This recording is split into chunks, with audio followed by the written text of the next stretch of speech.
Mr. Work, it's a pleasure to have you here. You represent a great region from Canada, British Columbia.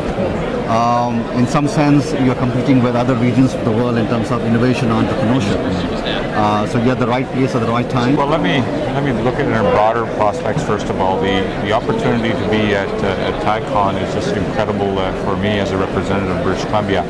You know, British Columbia is a province, and of course Canada, a country that's built by successive waves of immigrants. A very diverse country, a diverse province with a diverse economy.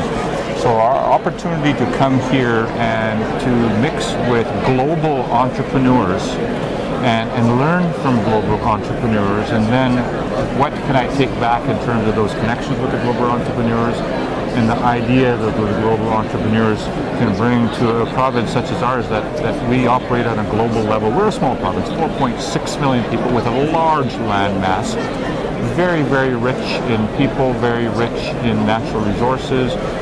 We're an exports-based economy as well. But the incredible opportunity to tie up with TICON and British Columbia, I think, is what I'm taking away from this conference. When you look at like you said, the broader context, every region pretty much around the world is trying to inculcate and foster entrepreneurship, bring innovation, provide jobs. The bigger challenge for most of these places is there's innovation happening in bits and pieces, but the jobs are not coming to the masses where it should happen. Where do you see governments can actually make a difference to scale jobs? Well, I think that's a fabulous question. And when you talked about bits and pieces and silos, government's role is sometimes to get out of the way of business as well, too, but to foster an environment where business can flourish. And there's a number of different ways where government can bring that together. We in British Columbia and our ministry are doing a provincial technology strategy. It's a key component of our jobs plan, and to bring the key components of the different verticals together. So the kind of thing government can do is it fostering the right talent. There's always that, do you have the right talent that the entrepreneurs can then use in developing a product? That starts, it starts at a very early age. Our province spends over $6 billion a year on public education.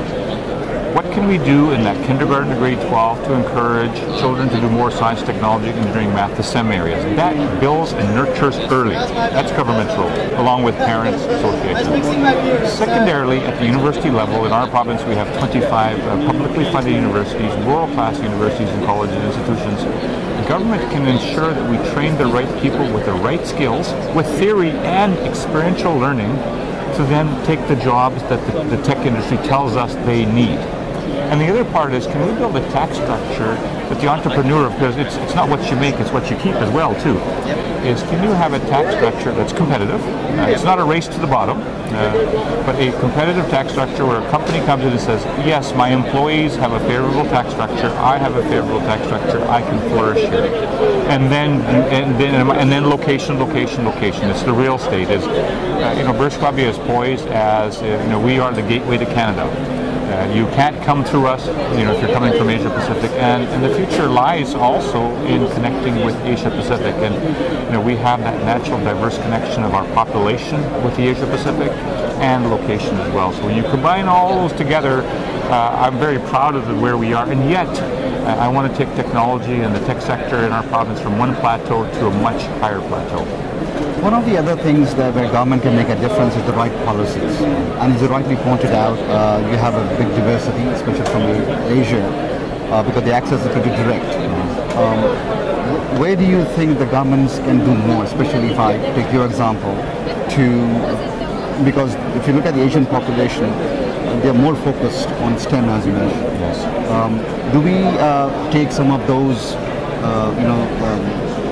the cultures from these populations and make that relevant to a broader population within Canada or within across the world? Well, I know absolutely. Even 10 or 15 years ago, I think the world was more of a closed place than it is now. It is very much an open place for the movement of capital, the movement of ideas, the movement of companies, and I think as a government we have to make sure that we leave the doors open for the movement of human capital as well, too. So in some places you have ideas, but then how do you bring that person, that idea individual from wherever he or she is to your country? And we have restrictive boundaries and borders on that. And in Canada, and specifically in British Columbia, the opportunity to bring that entrepreneur into a variety of provincial nominee programs or immigration systems is far more open than many other places. So that's a role that government can play. Is while capital can move, ideas can move. Sometimes people are stuck at borders. So we want to work on that as well as, we're working with our tech sector, do proper labor market analysis. Who do we need? How many do you need? What skills do you need? And then what programs can we design to get that proper talent to where we need it? Coming personally to you, you're part of the police force before this. You played roles in other areas. As an Canadian but born in India, because you represent a region where I think is heavily dominated by the Indian population. Beyond looking up to you as a matter of pride, how do you try to assimilate the Indian culture, Indian population into the mainstream Canadian culture? Well, if you look at some of the, let's just look at celebrations. Prime Minister Modi was in various parts of North America, but he made a point of coming to Toronto and then to Vancouver, to Surrey, to some of the suburbs. And I recall something very important he said in one of his editorials was, that India, of all the countries in the world, have so much, the most to offer British Columbia and Canada, and in a familiar democratic environment.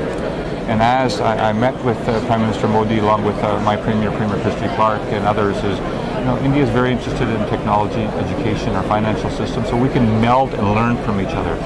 But if you look at our culture, there's very much a fusion of cultures. So when you have an Indian celebration, it is not an Indian celebration. It becomes a community and a Canadian celebration. I just use the example of Vaisakhi or other celebrations. You'll have 300,000 people will gather, and they're not all Indian, of Indian origins. They are of all backgrounds that come together to celebrate. We can infuse the ideas of family, culture, religion.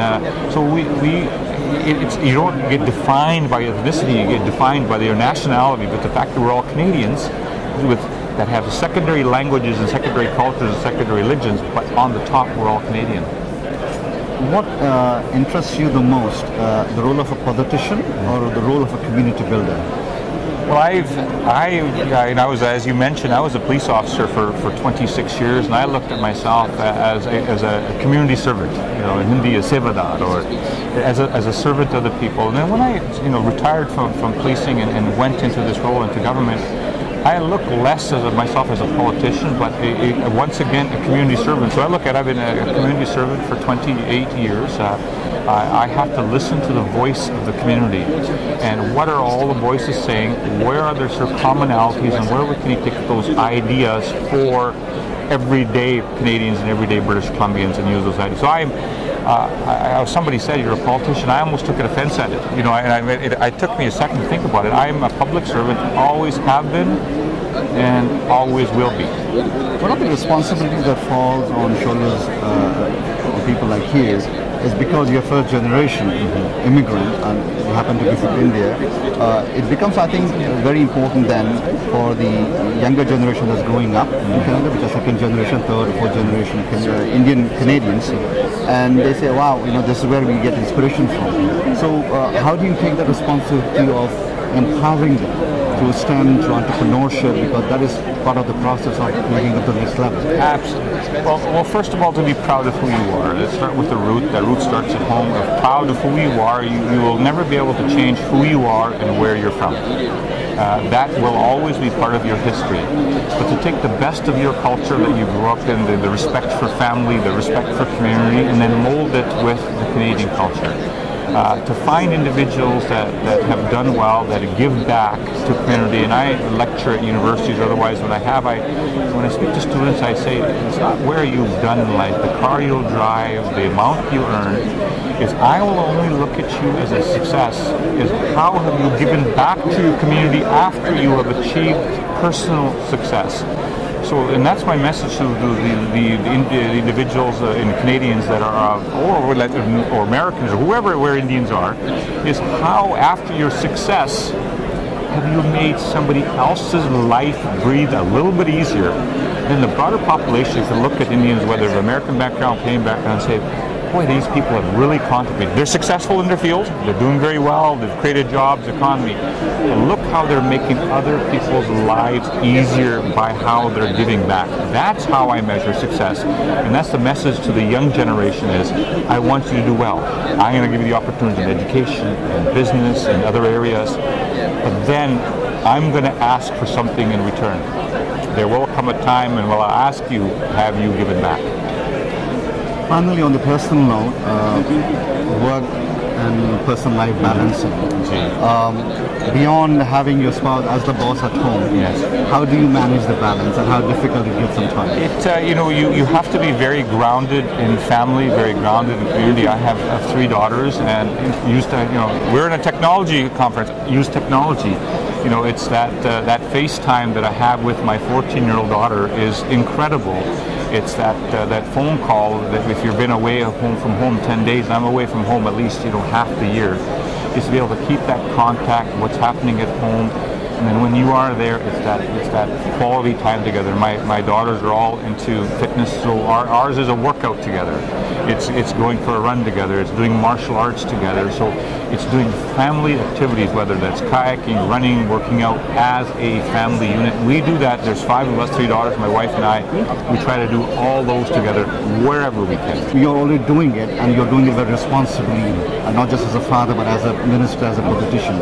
So any pointers for all of us? Well, I think in some ways your children should pick up on, they pick up on what the parents do. And I, even in the policing world, I volunteered a lot, and I took my daughters with me, and they saw me volunteer, and they got the bug as well too, so of giving back. So including them, involving them, they see you, and from that I'm building. My goal is the end. To build responsible, giving adults is what I wish to create with my children, and I believe so far they're on that path. Thank you so much. I wish you all the best. You have been an inspiration. Oh, well, thank you so much. Thank you so much. Thank you.